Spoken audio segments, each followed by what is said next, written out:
Hello, I'm Jane. I'm the Communications Officer for the Marconi Ponds Nature Reserve, and today we are actually working on the reserve. We work here on the third Saturday afternoon of every month for a couple of hours, and we've got all sorts of people who've turned up to help, which is brilliant. We've got some guides who have come, they've been before, and they're going to start building the walls on the willow dome that we're building up near the top of the ponds just beyond the big pond. And people down here are installing a new notice board, and we've got various people coppicing, chopping down trees and clearing all that. And I'm not sure what everybody else is doing. People turn up and they get given a job, and they swap around, and the 2 hours goes very quickly. And then my favourite bit comes, which is a cup of tea and the biscuits at the end.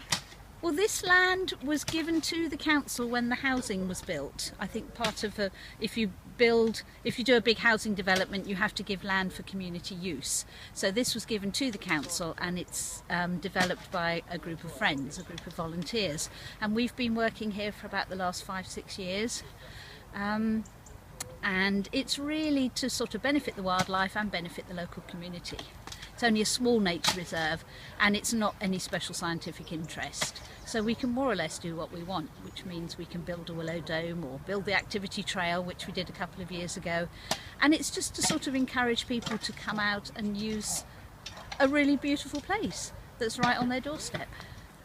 They are digging a hole, and then we've been really lucky because we get money donated by people like M&G, because one of our committee works for M&G Investments, and they have a donation pot that they give to volunteer projects. So they have given us some money, and we've bought a new notice board for it, which they're digging the hole, and then they're going to erect the notice board and the sign, and then we can put information on.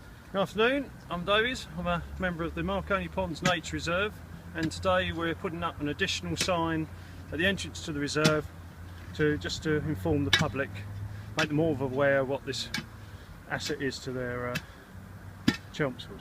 And why the colour green? Is it Marconi green, or is there any significance in it? No. We've got our AGM coming up at the beginning of March, and we have an annual open day in May, when it's a real family day, when people come along and it's free and get their faces painted or pond dip or join in all the different activities that are going on.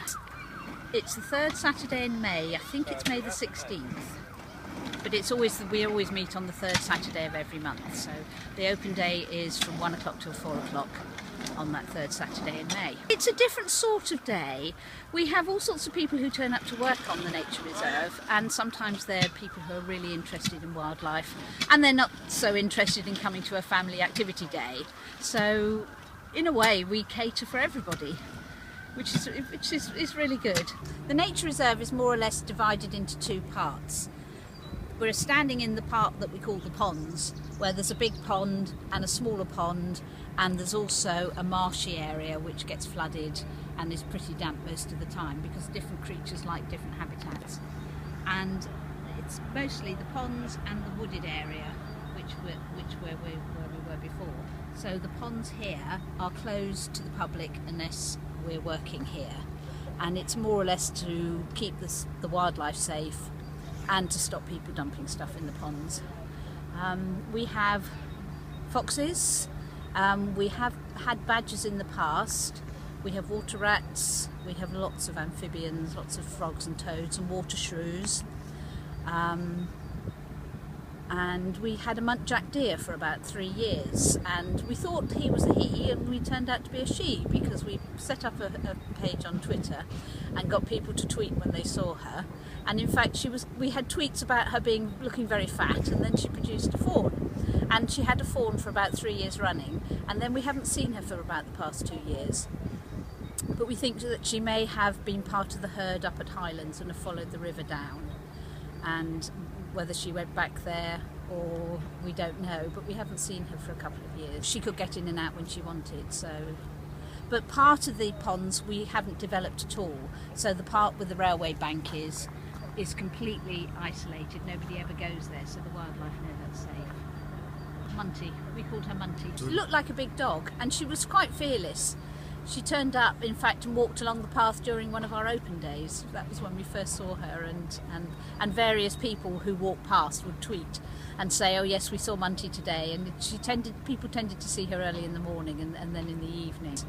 So she must have come and gone, because we never saw more than one deer and the baby. They're rather a nuisance on allotment sites because they tend to eat everything and break things, so they get quite a bad press. But it was lovely than when she was living here at the ponds. So really they tend to eat shoots and they're more destructive than beneficial, but we liked her because she was another bit of wildlife living in a nature reserve right in the middle of a busy city, and our biggest. What's your smallest wildlife here?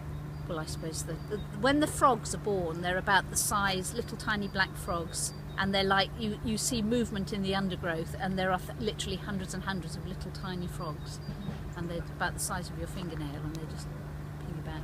A plague on you? Not quite, no. We just have to be careful not to stand on them. We have a 3-year management plan. We coppice, we chop back, we cultivate different areas on a 3-year cycle.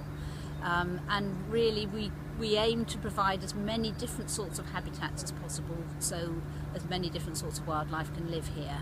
But we don't manage, we wouldn't bring animals onto the site. It's whatever's here, lives here, makes it its own. The ducks from the park actually come and roost here at night, whether because it's safer, I don't know. But when we have a wildlife evening in August, all the ducks arrived and settled on the pond and then slept for the night. And we have more hens and we have ducklings in the spring. I'm not very good on birds. We don't get that many birds on the site. There are robins who always appear when we start working. There are wrens, there are pigeons and blue tits and blackbirds, but there's no special. I don't think there's anything out of the ordinary that comes here, and I don't think we have seasonal visitors. We've planted a lot of plants to encourage bumblebees and bees. We don't have fish in the pond, and we actually don't want fish in the pond, because once you get fish in a pond, they eat all the smaller water creatures. So when the beavers and the brownies and the guides, when they come and pond dip, there are always a lot of other species. We have lots of water boatmen, we have water leeches, we have dragonfly larvae, lots of smaller creatures, and of course the tadpoles and the frogs, and all of those would probably get eaten if we had fish, so we prefer not to have fish. But a lot of people who come on open day say, oh, when I was a nipper we used to go to the fairground in Central Park and we'd win a goldfish and then we'd chuck it in the pond on the way home because we didn't want it. But I think that's the only fish that the pond has had, so it's about 1 metre deep in the centre, but there is a thick layer, half of that is sludge. So it's very difficult. Every so often we put on the waders and we cut back the reeds, but it's quite difficult to actually get in the water and clear. We've actually done a lot today. The guides have come and they've built the walls on half the Willow Dome. They had to leave the other half for the other group of guides who are coming next month. We've done a lot of coppicing, cutting down trees and creating more shrubby undergrowth. We've cleared a lot of the brambles, which is good to do this month before they start. The nettles and the brambles get a hold, and then we regularly cut those back. So we clear areas on a 3-year cycle. So we've done a lot of that today, and the litter pick, we use litter pick. And now everyone's having their well-deserved cup of tea and biscuits at the end.